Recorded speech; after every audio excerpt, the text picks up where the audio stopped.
Hello friends, Mithila education and welfare society में आपका स्वागत है। इसी तरह से जब मैं यहाँ आता हूँ डेसिमल प्लेसेस को क्लिक करता हूँ और उसके बाद एंटर करता हूँ तो फिर से वही मैसेज अवेलेबल है एक्सेप्ट। देखिए यहाँ पे रेड कलर में YES लिखा हुआ है। मैं Y को जैसे ही कीबोर्ड पे प्रेस करूंगा मेरे पास मेरी जो कंपनी है वो क्रिएट हो जाएगी। देखिए अब यहाँ पे जो स्क्रीन अवेलेबल है उसमें गेटवे ऑफ टैली आ गया है, जिसमें एक मेन्यू दिखाया गया है जिसमें बहुत सारी कमांड्स अवेलेबल हैं जो कंपनी से रिलेटेड कमांड्स हैं। इसके साथ यहाँ लेफ्ट हैंड साइड पे नेम ऑफ द कंपनी जो कि हेड फर्स्ट ट्रेडर्स के नाम से है मेरे पास, और साथ ही ये जानकारी भी दी गई है कि डेट ऑफ लास्ट एंट्री क्या है। इसी तरह से यदि आप यहाँ ध्यान दें तो करंट पीरियड की जानकारी दी गई है कि कौन सा हमारा फाइनेंशियल ईयर रहेगा, और इस वक्त ये जानकारी दी गई है कि आप कौन सी डेट की एंट्री कर सकते हैं या अभी करंट डेट टैली में क्या सेट है। तो इस तरह से आप कंपनी क्रिएट कर सकते हैं। हमारे पास यहाँ गेटवे ऑफ टैली के अंतर्गत काफी सारे ऑप्शंस अवेलेबल हैं जो कि मेन्यूज के रूप में है। सबसे पहला है मास्टर्स, दूसरा ट्रांजैक्शंस, इंपोर्ट और इस तरह से रिपोर्ट्स।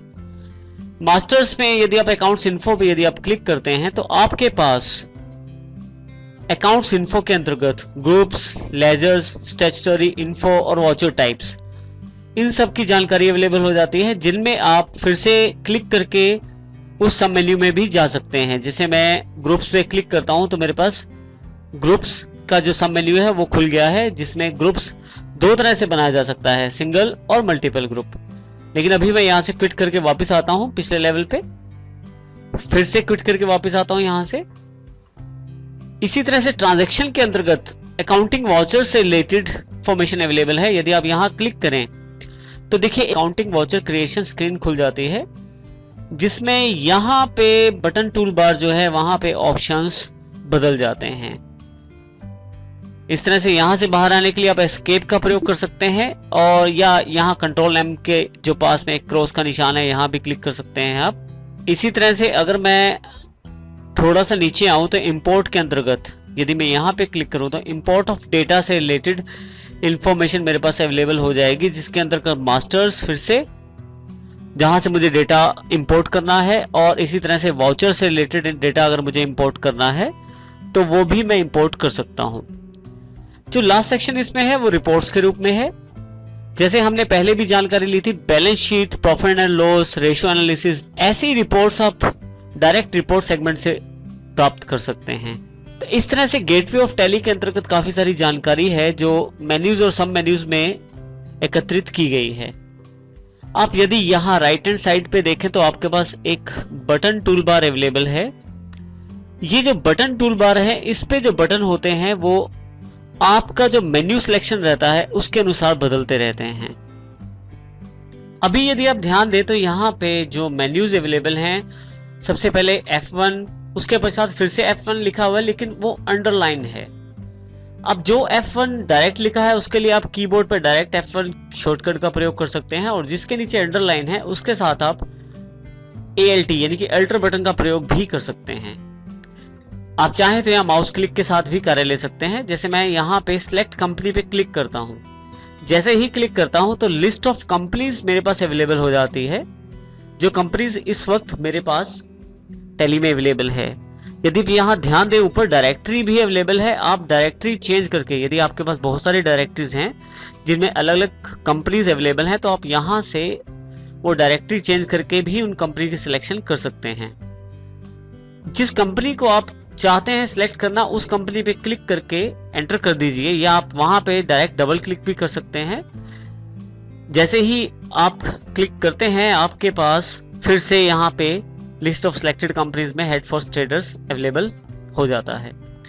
आप चाहें तो जो कंपनी आपके पास सिलेक्टेड आप उसे शट भी कर सकते हैं। आप इसके लिए शट कंपनी का प्रयोग करें। जैसे मैं इस पे क्लिक करता हूं, देखिए यहां से लिस्ट ऑफ सिलेक्टेड कंपनी से हेड फर्स्ट कंपनी का नाम हट गया है, और यहाँ पे मेन्यू भी हमारे पास जो गेटवे ऑफ टैली है उसमें बदल गया है। इसमें कंपनी इन्फो से रिलेटेड मेन्यू मेरे पास अवेलेबल है। यहां से फिर से मैं सिलेक्ट कर सकता हूं कंपनी। मैं यहां से दूसरी कंपनी बना भी सकता हूं, एक नई कंपनी मैं यहां से बना सकता हूं, और इसी के साथ यहां से बैकअप और रिस्टोर जैसे महत्वपूर्ण ऑप्शंस का प्रयोग भी किया जा सकता है। यहाँ मैं सिलेक्ट कंपनी पे क्लिक करता हूँ, फिर से हेड फर्स्ट ट्रेडर पे डबल क्लिक कर देता हूँ तो मेरे पास ये कंपनी अवेलेबल हो जाती है। फिर से हम यहाँ बटन टूल बार के कुछ बटन्स का अध्ययन करते हैं। F2 जो है वो डेट के लिए अवेलेबल है। जैसे मैं डेट पे क्लिक करता हूँ, आप चाहें तो यहाँ पे डेट चेंज कर सकते हैं। अभी मैं एंटर कर देता हूँ। इसी तरह से आप पीरियड भी चेंज कर सकते हैं। मेरे जो अकाउंट्स हैं वो 1/4/2010 यानी कि 1 अप्रैल 2010 से लेकर 31/3/2011 यानी कि 31 मार्च 2011 तक के लिए फाइनेंशियल ईयर को सिलेक्शन में लेते हैं। मैं चाहूं तो यहां से पीरियड भी चेंज कर सकता हूं।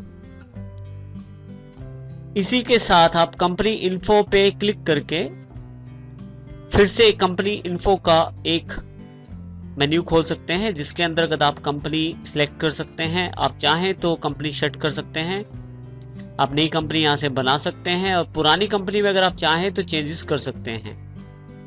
इस तरह से यदि आपने टेलीवर्ल्ड में कोई पासवर्ड अवेलेबल करवाया है तो आप उसको भी यहां से बदल सकते हैं।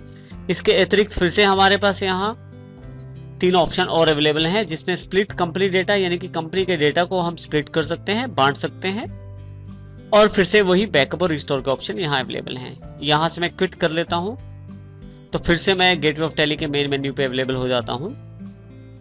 इस तरह से आप इन जो बटन टूल बार पे बटन अवेलेबल हैं आप इनका प्रयोग कर सकते हैं। यहाँ नीचे की तरफ अगर आप ध्यान दें तो 2 बहुत ही इंपॉर्टेंट बटन आपके पास अवेलेबल हैं, जिसमें F11 है फीचर्स के लिए और F12 है कॉन्फ़िगरेशन के लिए। यदि आप F11 पे क्लिक करें तो आपके पास एक कंपनी फीचर से रिलेटेड एक मेन्यू अवेलेबल हो जाएगा, जिसमें आपके पास यहाँ पे अकाउंटिंग फीचर के नाम से और स्टैट्यूटरी और टैक्सेशन फीचर्स के नाम से 2 फीचर्स यहाँ अवेलेबल हैं। यहाँ इंपॉर्टेंट बात यह है कि जब भी आप फीचर सेलेक्ट करते हैं F11 से, वो कंपनी स्पेसिफिक होते हैं। इसका अर्थ है वो कंपनी टू कंपनी चेंज हो सकते हैं। आप अपनी आवश्यकता अनुसार एक कंपनी में फीचर्स अलग सेव कर सकते हैं और दूसरी कंपनी में उन फीचर्स को चेंज करके दूसरी कंपनी के लिए अलग से सेव कर सकते हैं।